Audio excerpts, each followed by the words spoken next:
Hi, I'm Colleen, and this is Nate, and we are Navigate with Colleen and Nate. We share travel tips, where to eat, and if upgrades are worth it, helping you travel smarter. In this series, join us as we explore Seattle, then cruise to Ketchikan, Juneau, Skagway, and Victoria, BC, trying new excursions and local food at every stop. Don't forget to like, share, and subscribe, and hit that bell icon to be notified when we post a new video. Now let's get ready to navigate your world.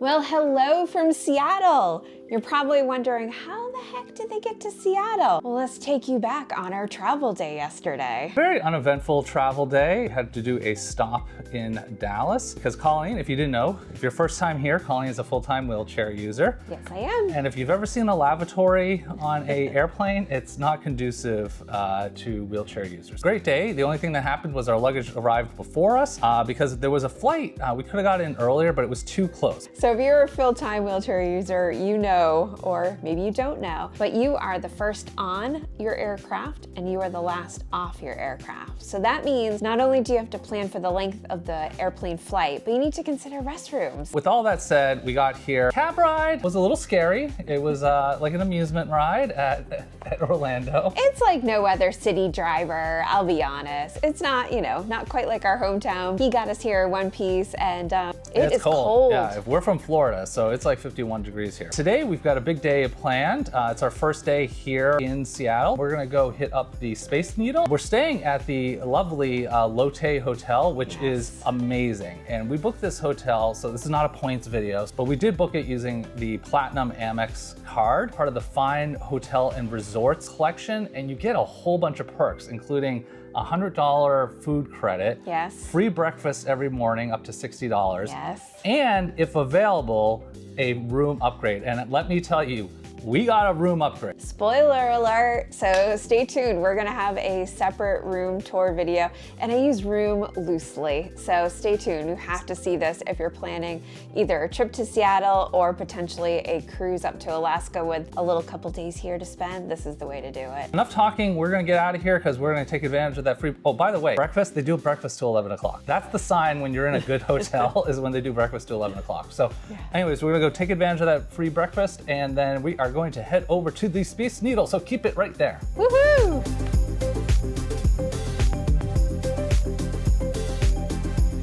All right, navigators, so we have made it to the famous Seattle Space Needle. The walk from the Lotte Hotel was about half hour. It was a little treacherous for Nate, though. He did a fantastic job. But we are here. We entered in through the gift shop. It's actually a more accessible route. Just flat in, checked in. We're ready to hop on the elevator now and head up to the Space Needle. Hi everyone, Colleen here, riding up on the iconic Seattle Space Needle.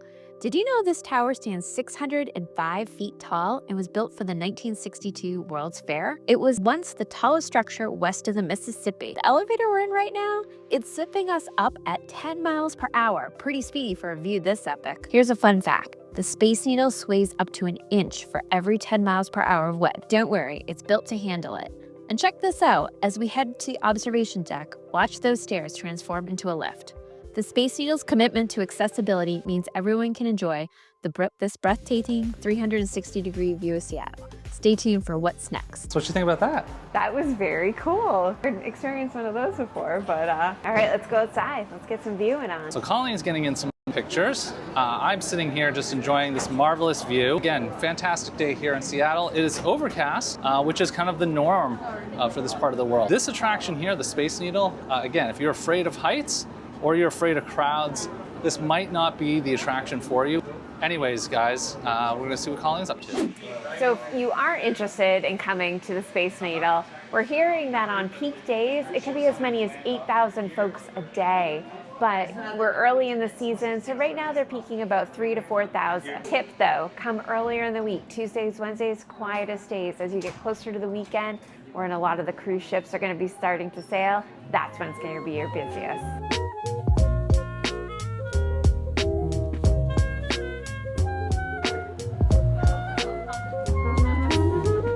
So Colleen, how do you feel about this? Well, I actually don't have the fear of the heights. Nate does. It's still a little bit creepy. Just, you're looking down 520 feet up in the air, but it's pretty spectacular. It's one of those things that you always see on TV, you want to be able to come to Seattle and experience the Space Needle, and I really feel blessed that we're able to do that. Yeah, even though I'm afraid of heights, this isn't too bad. It is a little creepy, I'm not gonna lie. Also too, if you want to get down here and you're in a wheelchair, there is a little elevator. It's by the bar. Yes. So take that one and they will bring you down here to this glass level here.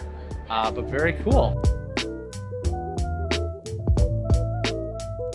All right, so we found this whole section here in the gift shop, and it's filled with local artist works, all kind of like of the Space Needle. Colleen, what did you find down there?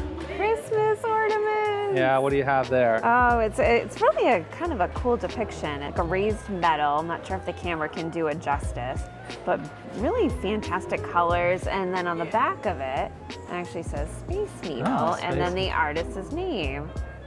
That's really cool. Yeah, now there's a few artists and but it's early on. We have another full day in Seattle. Oh, you're committing to a Christmas ornament like right off the bat. But then what if I don't see another Christmas ornament? That means we've got to come all the way back here. So yeah, that's the ways. I think I might just pull the trigger. All right. What about the chichuli? Chichuli, babe. Chichuli? Not chichuli. Chilies? It's gorgeous, but I don't think we're gonna be able to get the glass blown ornament all the way back. Yeah, so, I think it would pretty much get destroyed probably. Yeah, I think I need to maybe pass on that, but there's a lot of other great options, so I might move forward with one of those. So we've narrowed it down to 2 ornaments. We have this one, which is a pewter one. It was actually made in the United States, and it has Mount Rainier in the background and the Space Needle and the year. Or we have one of the artist ones that we were showcasing before. So question for you navigators, which one do you actually think we ended up buying? We're actually not going to tell you here in this video, so leave a comment down below and we'll let you know later. So we just finished up touring the Seattle Space Needle, and you're probably wondering, how are we doing all these different tours? Well, not a sponsored. We're using Seattle's City Pass, so it's allowing us to go look at 3 different attractions during our stay here. So the Space Needle is just the first of them, so stay tuned as we tour a few more options, but you'll have to guess which ones we're actually going to go visit. So we just went down this big, huge hill. Not gonna lie, it was a little sketchy holding on to the back of Colleen and trying to make sure that I didn't let her go. And I don't think you can tell how steep it is in this video here, but it is very steep. Good thing Colleen has strong hands and I have good grip. Now we're diving into the heart of Seattle at the iconic Pike Place Market. This place is buzzing with energy. Fun fact, Pike Place Market is one of the oldest continuously operating public markets in the United States, kicking off way back in 1907 when farmers teamed up to sell directly to locals tired of overpriced produce. Before we wander through the colorful stalls, we're making a beeline for Beecher's Handmade cheese to grab a bowl of their world-famous mac and cheese. Creamy, cheesy perfection that's basically a hug in a bowl. Stick with us as we dig in and explore more of this legendary market. I have my weapon in hand. We have made it. First stop. We've made it to Beecher for some homemade mac and cheese. And I'm sure you've seen a ton of videos of the cheese being made, but it's quite a process. But I'm ready to dig in. This looks amazing and thick and creamy and cheesy. Try it. It lives up to the hype. It's amazing. Absolutely amazing. Thick, creamy, piping hot. I don't know if I want to share with Nate, I'll be quite honest. It's so good. We gotta see what all this hype's about here. All right, bon appetit. It's tangy. Yeah. That's like real cheesy, tangy goodness. Definitely, yeah, definitely worth it. And not too bad to split. It was like 13 bucks or something with a drink. We're gonna dig in here and then keep exploring. Now we're diving into Pike Place Market, the heart of Seattle. This iconic spot pulls in over 10 million visitors a year. That's a lot of love for this bustling market. With over 500 vendors, the variety here is wild. You've got farmers piling up fresh apples, fishmongers tossing salmon like pros at Pike Place Fish Market, 225 local artists selling handcrafted jewelry, glassworks, and quirky finds like vintage posters. And check out the flower stalls. Hmong farmers, many starting through the 1982 Indo-Chinese Farm Project, sell vibrant bouquets that light up the market. From crafts to global eats, Pike Place is a feast for the senses. So we're just talking to a nice gentleman that makes leather goods, but he was telling us that the weather tends to follow the cruise ships up north. So if it's sunny a couple days before your cruise, that sunny weather is going to follow you. But if it's cloudy before your cruise or rainy, that's going to follow you. But we'll see if there's any truth to that or it's just a little bit of superstition. But really enjoying the people and the sights here in Pike Place Market. We're just gonna keep walking along and exploring. Colleen, you want some fish? In my belly. Where are we gonna go to next? What are we gonna get next on the food list? I don't know. So right over here at Market Grill, supposedly there's a really good salmon on a baguette for lunch, but I don't know. I feel like I don't want to. There's a lot of great options here, Pike's Place. So I feel like I gotta like conserve and reserve what I'm gonna eat. All right, keep going. All right.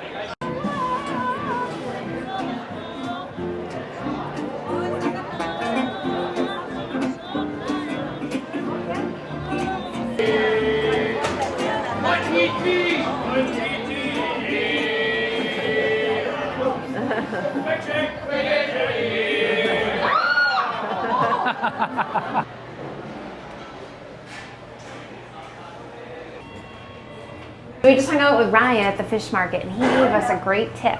So if you want to go check out the gum wall and you want to avoid the cobblestones, kind of go through the little like archway towards the Italian area and take an elevator, and here we are. And here is all the gum wall. So we've made it to the world famous gum wall. And I don't think my video is doing it justice. This could be the most disgusting thing I think I've ever seen. I'm not sure how this started. You know down in the comments, where did this start? Why did it start? Why does this exist? Why is this a tourist? I mean, I'm surprised there's no one out here trying to sell packs of gum. That's a business idea right there. You heard it first on Navigate with Colleen and Nate. Colleen's actually, she's hanging out down here. She doesn't even want to come out in the alley. She's so disgusted by it. It's interesting. I'll give it that. Hey everyone, I hope you're enjoying this video. If you are, give it a like. Also, did you know that Colleen and I are both full-time travel advisors? So if you're planning a trip here to Seattle or beyond to Alaska, reach out to us at cruiseplannersofsouthflorida.com. And now back to the video. We've checked the vibrant gum wall off our Seattle list and strolled through Pike Place Market's lively stalls packed with fresh produce and unique crafts. Now we're heading to Pike Place Chowder, home to award-winning recipes. Those honors on the wall say it all. This is Seattle's best. Let's grab a bowl and dive in. We are gonna get a New England clam chowder and a New England lobster roll, and we're gonna split that. And since we're both originally from New England, we'll be able to give you our unbiased opinion on how this stacks up to what we're used to from our home state, home area. New England's not really a state. Well, it's a state of mind, I guess. Colleen, what do you think? Oh, it looks amazing. I made Nate get a medium chowder because I said I'm just gonna get pissy at you because you're gonna eat so much of it and I want more. So got a little bit bigger chowder. The lobster roll looks really good. It's definitely New England based. It has a little bit of celery, light mayo on the classic hot dog roll split top, and it looks like it's grilled. So let's dig in. This looks delish. I think my Seattle trip has been topped off now. You can't get any better. Oh my goodness, that is good. First question out of Colleen's mouth was, did you get 2 spoons? Not, thanks for going in there and getting chowder. Thanks for being the best husband ever. Just, where's my spoon? But this looks so good, as Colleen. You have to fly across the country now to get the best chowder. So if you're in New England, sorry. But then I'm gonna try this lobster too. The guy's like, this is a cold one. Like, is there a different way to get it? This looks good. Perfectly toasted bun. Just a little bit of mayo, just the way you're supposed to have it. Let's try it. That's really good. Really good. Just the way it's supposed to be. All right, enough talking. We're gonna enjoy this. Later. All right, we just devoured some epic chowder at Pike's Place, and our food adventures are rolling on. Stop number 3, the legendary Piroshky Piroshky, where flaky stuffed pastries are calling our name. Let's dive into the Seattle classic. So we're gonna keep eating our way through here. We're at Piroshky Piroshky. Piroshky is basically it's a dough filled with a savory or sweet filling. That's it. No idea where it originates from. But we were talking to the gentleman in there. He was, making some piroshkis, making some ham, like an egg and cheese piroshki. I asked him how many they sell a day. He's like, a lot. So, all right, let's dig in. So we got the beef and onion. So it's like it really reminds me of like a beef stew, but it's like solid form. It is so good. Colleen, you have to try this. All right. Okay, piping hot, delicious. For me, it actually reminds me a little bit of like the French Canadian tortilla or pork pies that you have around the holidays. Kind of that consistency, filling, texture. Probably like definitely different seasonings than you would see in a pork pie, but very good. Yeah. And the crust is so flaky. Oh my God, this is filling. If you were to only eat this in a day or for a meal, all right, take another bite. I think it's cooled off a smidge. All right, folks, so we said we were not gonna stand in line for the original Starbucks. We said we weren't even gonna go to the original Starbucks. But another perk of coming here in late May, early season, is the line is maybe 8 deep at this point. So we're going to Starbucks. Oh, Good, how you no doing, problem, man? it's nothing. Here's the deal with this place. Is the merch you can only get here. So it's Pike's Place merch, not sold anywhere else. And Okay. they have the Pike's Place Reserve coffee, which is only served here as well too. So if you come here, make sure you get something like that, because you can't find another Starbucks on planet Earth that has this. And again, we weren't saying we're gonna do this. Now Colleen's like, she's like, how much room do we have in our suitcases? Anyways, let's see what we find. Inside this legendary shop, Starbucks kicked off in 1971, originally just selling coffee beans. That retro siren logo still pops. Fun fact, Starbucks is named after Moby Dick's first mate. On the wall, CEO Howard Schultz nails it. It's not just about coffee, it's about community. That vibe's alive in every sip here. One of 3 Heritage Market stores stealing hearts. All right, we've collected all the merch. So we have an iced hot cold tumbler, as well as the classic Pike Place coffee mug. So very, very excited. It's actually all packed in a travel type box. So hopefully we'll get it home and everything in one piece. But I think it's time to try my first new Cheers coffee.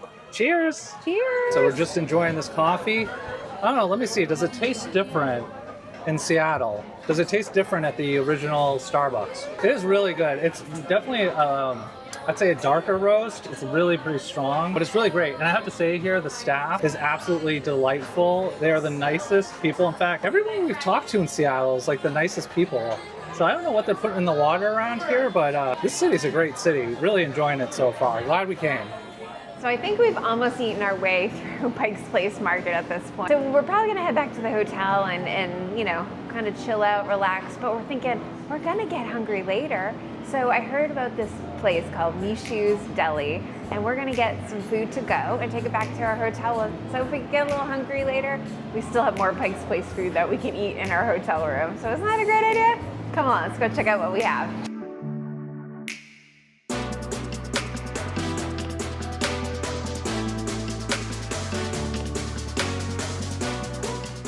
All right, so we have Mishu's World-Class Deli.